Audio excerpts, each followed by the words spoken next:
In 1964, a young psychologist appeared before the US Congress with a mission. It was a time when most people thought that the reason poor people stayed poor was a matter of biology and had nothing to do with the environment they grew up in. The psychologist, Bronfenbrenner, wanted to change that and convince the world that to help those less fortunate, we also needed to change their surroundings. But did he succeed?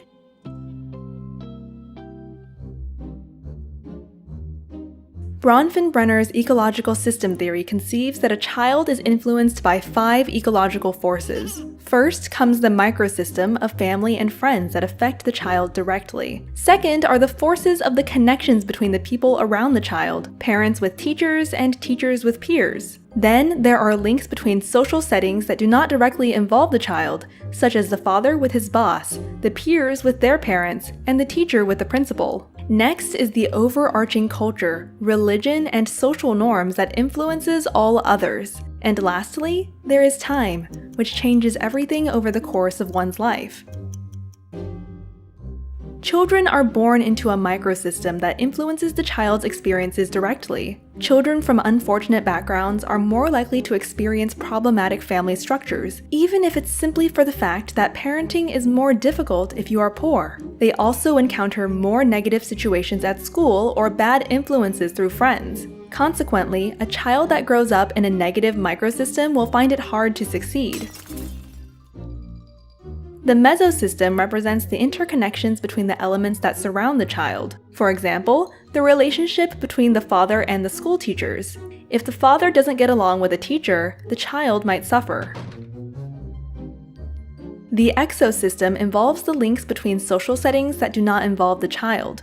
For example, a child's experience at home can be influenced by their parents' experiences at work. If the mother loses her job, there might be more arguments with the father, resulting in changes in their interaction with the child.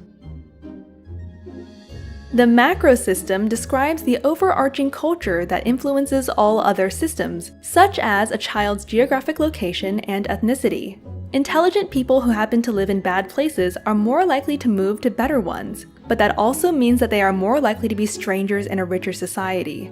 So, regardless of the child's biological potential or upbringing, on a macro level, he or she may still be at a disadvantage.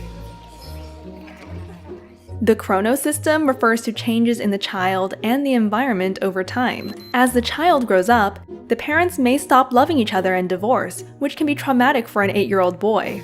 5 years later, he may have come to terms with how things turned out. But when the boy turns 16, his mom's new boyfriend moves into their tiny apartment, and things get difficult again. Bronfenbrenner, who was influenced by Lev Vygotsky and Kurt Lewin, convinced the US Congress that a child's prospect is not genetically predestined, but is the result of the larger environment they happen to be placed in. Children who grow up in unfortunate social structures, therefore, need a form of support that not only reaches their families, but also elements of their community. Bronfenbrenner's theory helped form the Head Start program in 1965, a government program that has served more than 35 million poor children since. Decades later, Bronfenbrenner and Stephen Sessi proposed an extension of this theory, called the bioecological model. This new model recognizes gene-environment interactions and acknowledges the role of heritability, but adds that genes themselves are under the influence of the environment. In other words, the process of heritability varies in a magnitude of potentials. How much a child can make of the potential they inherit depends on the ecological environment. Bronfenbrenner made a critical contribution to our realization that parent-child relationships do not exist in a social vacuum, but are embedded in the larger structures such as community, society, and culture. In order to develop well, he allegedly said, every child needs at least one adult who is irrationally crazy about him or her.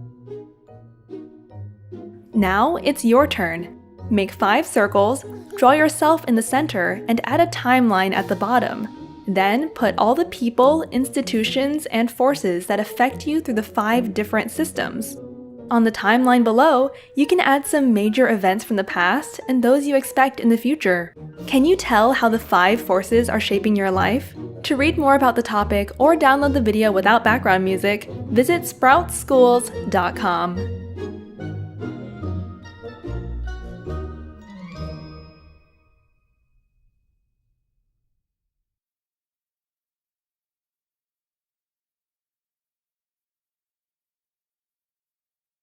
This and all other Sprouts videos are licensed under Creative Commons.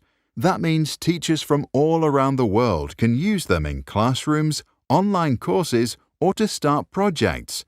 And today, thousands already do.